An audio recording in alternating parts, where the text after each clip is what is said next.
আমার নবীর একজন সাহাবা যিনার নাম হলো হযরতে হাজর বিন আদি রাদিয়াল্লাহু তাআলা আনহু। ইনি ছিলেন আমার নবীর একজন সাহাবা, ওই ইয়ামেনের জমিনের একজন সাহাবী, যিনি এখনো পর্যন্ত আরাম ফরমাচ্ছেন, রওজা শরীফের মধ্যে এখনো পর্যন্ত আরাম ফরমাচ্ছেন। আমার নবীর সাহাবা 1400-1500 বছর আগের সাহাবা। আশিক রাসূলের কবরের জগৎ কেমন হবে, আশিক রাসূলের ওই আলমে বর্জন জগৎটা কেমন সুন্দর হবে, আমার আল্লাহ কেমন সুন্দর করে দেবেন যারা আশিক রাসূল, সিদ্দিক, শুহাদা, সালেহিন, মুত্তাকিন বান্দারা। কিছু ওয়াহাবি পণ্ডিত ওই মাজারে হামলা করার জন্য চেষ্টা চালিয়েছিল, বলে যে এখানে কোনো মাজার থাকতে দেওয়া যাবে না, এখানে কোনো মাজার থাকতে দেওয়া যাবে না। যে মাজারখানা দেখা যাচ্ছে হাজর বিন আদি রাদিয়াল্লাহু তাআলা আনহু, ওই কবরখানা আমরা ভেঙে দিব, ইয়ামিনের জমিনে আমরা কোনো মাজার থাকতে দেব না। এই কথা বলার পরে কিছু ওয়াহাবি পন্থী লোক ওই হযরতে হাজর বিন আদি রাদিয়াল্লাহু তাআলা আনহুর রওজা মুবারকের পাশে গেলেন। যাওয়ার পরে 2013 সালের ঘটনা, কয় সালে? 2013 সালের ঘটনা।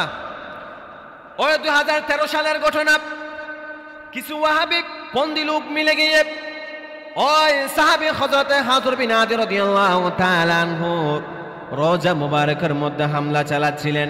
হামলা চালাতে চালাতে চালাতে এক পর্যায়ে গিয়ে ইনার রওজা মুবারক ভেঙে ফেললেন। ভেঙে ফেলার পরে এখন সুন্নি আশিক রাসূলুল্লাহ, কতগুলো আশিক রাসূলুল্লাহ বলতেছে, হ্যাঁ ভাইরা, তোমরা তো আমার নবীর সাহাবা হযরতে হাজর বিন আদি রাদিয়াল্লাহু তাআলা আনহু রওজা মুবারক তোমরা ভেঙে ফেললা, মাটির সাথে তো একদম সমান করে ফেললা, মিশ্রিত করে ফেললা। কিন্তু দেখো দেখো ওই ভিতরের মধ্যে কেমন করে আমার নবীর সাহাবা ঘুমিয়ে আছেন, আরাম ফরমাচ্ছেন, এটা তো দেখার কথা ছিল, এটা একটু দেখো। এক কথা বলার পরে তিনি বলছেন দেখতে হবে না। মানুষ যখন কবরের মধ্যে দিয়ে দেয়, ওই মানুষ কখনো আর জীবিত থাকে না, ওই মানুষ মাটির সাথে মিশ্রিত হয়ে যায়।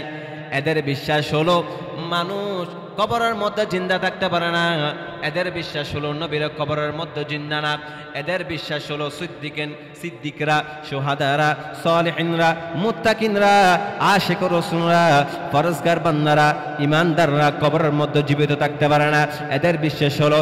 আর সুন্নিদের বিশ্বাস হলো নবীগণ, সিদ্দিকগণ, শুহাদায়ে কারাম, সালেহিনরা, মুত্তাকিনরা, ফরজগাররা, ইমানদাররা, এমনকি নবীরা, সে সাচ্চা আশিক রাসূলরা দুনিয়ার জমিনে যেমন ভাবে রয়ে গিয়েছে, ওই আলামে বারযাখের মধ্যে ঠিক তেমন রব্বুল আলামিন জান্নাতের ব্যবস্থা করে দেয়।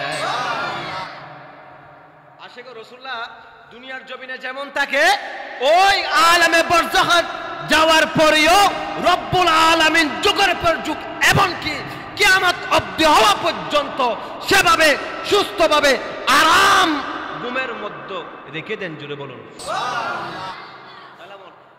সিদ্দিকরা মরে না, শুহাদায়ে কেরাম নবীগণরাও মরে না, এমনকি আশিক রাসূল যারা আছে তারাও কবরের মধ্যে মরে না, বরঞ্চ তারা ঘুমিয়ে আছেন। সুবহানাল্লাহ। কি আছেন? ঘুমিয়ে আছেন। ও আমার বাবা, একটু ভালো করে খেয়াল করুন। এবার হামলা চালানোর পরে এবার এদেরকে বলছেন, হামলা তো চালিয়ে দিয়েছ, এবার ওই কবরের মধ্যে কি আছে একটু খনন করে দেখো। এবার খনন করা হলো। খনন করার পর দেখতে পেল, খোদা কি কসম, 2013 সালের ঘটনা বলতেছি, আমার মোবাইলের মধ্যে এখনো পর্যন্ত ছবিখানা এখনো আছে, ওই সাহাবের ছবিখানা এখনো পর্যন্ত আমার মোবাইলে আছে। ওই 2013 সালের ঘটনা। তখন ওই ওয়াহাবির পন্থীরা এদেরকে বলা হলো, তোমরা তো কবর খনন করে দেখো, তোমরা তো মাটির সাথে মিশ্রিত করে ফেলছো, যে উঁচু দেওয়াল ছিল ওই উঁচু দেওয়ালটা তোমরা ভেঙে ফেললা। এরপরে দেখো ওই আলামে বারযাখের মধ্যে কেমন করে আমার নবীর সাহাবা ঘুমিয়ে আছে, তোমরা একটু কবরটাকে, রোজাকে একটু খনন করে দেখো। এবার খনন করা শুরু হলো। খনন করতে করতে করতে করতে সর্বশেষ দেখা মিলল ওই 1400 বছর আগের সাহাবা হযরতে হাজর বিন আদি রাদিয়াল্লাহু তাআলা তাআলা আনহু যেভাবে তিনাকে দাফন কাফন দিয়েছিল, যেভাবে কবরের মধ্যে শায়িত করা হয়েছিল, ঠিক 1400 বছর পরেও আমার নবীর সাহাবা এভাবে রয়ে গিয়েছে।